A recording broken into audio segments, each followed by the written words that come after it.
And welcome to Ellen Ruth Soap. I'm Ellen, and today I am making a winter inspired soap. I'm going to call it White Christmas, but the fragrance that I'm using is called Country Home from Nature's Garden. I've not soaped with this before, but it got good reviews. It says it doesn't cause any acceleration, discoloration, or ricing, so I'm hoping it behaves well, because what I have in mind here for White Christmas is I'm not going to add any color to this soap. It's going to be all just, I will do goat milk and oil method, so it will have a sort of a creamy white color to it. I just want it to be a natural color, and I want to do mica lines going up, and for the mica lines I'll use pine mica green, because Christmas, I'm thinking of pine trees. So we'll just pour layers, do some mica lines, and then I want to do some piping on top, all again just tonal white. And then I will do these little tiny sugar pearls that I got, kind of like snowflakes. I'm hoping it'll look like little snowflakes on top of the piping. So kind of simple, and yet I'm hoping it'll just be really beautiful and tonal. And these I got in the wedding cake decorating aisle at the grocery store. So they're just little sugar pearls, and they will pop off in the shower. They totally dissolve, and sugar's good for your skin anyway. So that's where I got those, and I think that's it. I said goat milk and oil. Yeah, that's it. I'm going to get everything pulled together, get my hair pulled back. This fragrance smells so good. That's what I wanted to say. Let me tell you the fragrance notes in this, because it just evokes sort of a holiday feel for me. So I've got my computer down here. I'm going to read. It has notes of orange, clove, cinnamon, musk, and woods, which is just a beautiful combination. So I'm anxious to try this fragrance out today. It says it has good scent retention. I've got good hopes for it. So again, let me get everything pulled together, and let's come back and make some White Christmas soap. Okay, it's additives time. I've got all of my oils and butters and the fragrances in here. Since I'm not doing any swirls, just layers. And for additives, this is going to be an oat-free soap, because I don't want the little oat speckles in there. I want it to be really nice and bright and light. And along with that, I did put some titanium dioxide in my goat milk here, and I'm going to add this to the oils. I just really want this to be very bright. Since it's White Christmas, I want it to be bright and not too creamy. So there's a little TD in here. And let's get to the other additives, which is I'm going to do heavy cream powder, a nice dose of that. This is a 2 tablespoon scoop, and kale and clay. And we will leave the oats out today, which is nice. I actually have a girlfriend that's allergic to oats, so maybe she'll want to get in on this soap. I'll let her know about it. Anyway, let me get this all blended up, and then we will come back and get moving forward.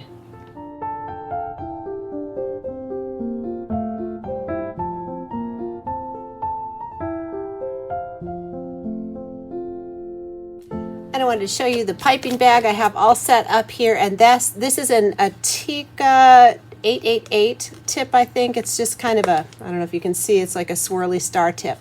So that's what I'm going to be using on the top of this to do maybe some little flowers and dollops and just whatever I feel like doing up there. I don't really have a plan. I just want it to be really pretty and fluffy and, White Christmas. So let's add the lye solution. What's going on in the bucket here is I have 2 tablespoons of cane sugar dissolved in distilled water. Then I snipped up my tussa silk fibers over that and put the sodium hydroxide and some sodium lactate. That's what's going on in the bucket here today. All right, and I am not too concerned about getting really straight lines. That's not really my point. I just want layers with the mica lines. So if I get a little breakthrough or they're wavy or whatever, I'm totally good with that. So we're going to come up to, a light trace and get that first layer poured and just kind of go layer by layer. And I'm not sure how many layers I want to do either. We're just going to see how this is behaving and kind of just take it one step at a time.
All right, it's the next day and I'm anxious to get in here and see what color this is. This is my White Christmas and it's very beige, so I may rename this, but I am excited. Maybe I'll just call it Country Home since that's the fragrance I used.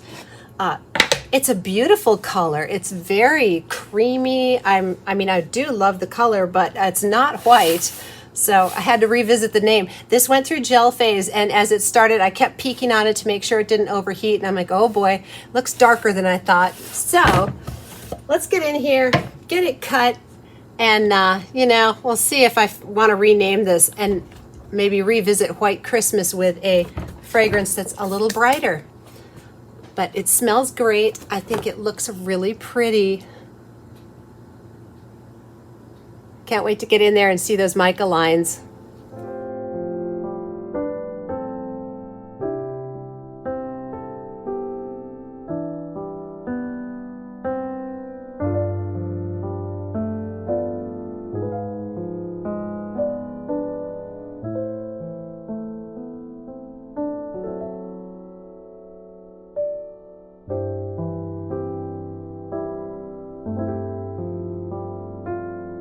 All right, I'm back with the lovely Olga.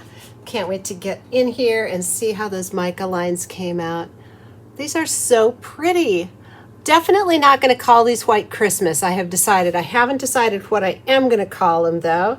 I wish by the time this video comes out I will have already chosen it. But I'm going to come up with a different name. No, don't know what it is yet. But I am very happy. I mean, I think they're really pretty and beautiful and all the good stuff. I love the mica lines. Oh man, I wish y'all were here and I could ask you, what should we name this? But I'll probably ask my children. I'll show pictures to my grandkids. They'll help me. I'll come up with something. Maybe Country Home, maybe, I don't know. Oh well. Smell great.